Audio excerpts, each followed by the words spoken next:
این خود دولت میخواد کندوز سقوط بده، میخواد بغلان سقوط بده، میخواد تخار سقوط کنه، این بدخشان صحبت. خب دولت یعنی کی؟ این دولت اشرف غنی امزی، دولت وزیر داخله و دولت وزیر سرپرست وزارت دفاع، دولت نبیل مکنی ما پیشتری گپ شنیدم که کندوز در شب سقوط میکنه.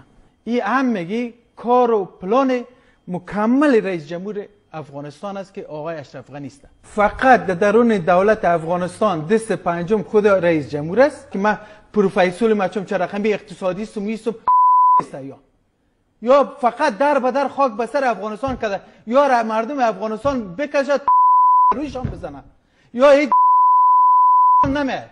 آی کاش که بچه اشرف غنی و دکتر عبدالله اونجا کشته میشد باز میفهمید از درد مردم افغانستان. ای کاش که خودش مرض سرطان نه که مرض 100 مرض گرفته شود، یعنی می رقم عذاب ببینه که مردم افغانستان روز به روز تباه کرده رایسه، گای شمال گای جنوب گای این هون تباه کرده رایسه. خود اشرف غنی طالب داعش ضد مردم افغانستان است. هر بچه که افغانستان کشته میشه قاتل اصلیش اشرف غنی است. آیا این اهمیت نداره؟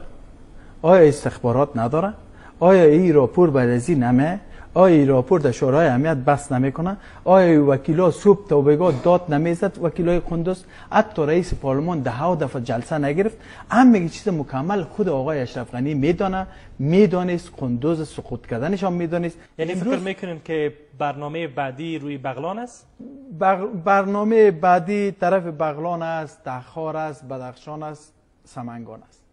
این مکمل در دست آقای اشرف غنی است. ملت افغانستان به هر رقمی که میشه این آقای اشرف غنی ده، این دکتر عبدالله از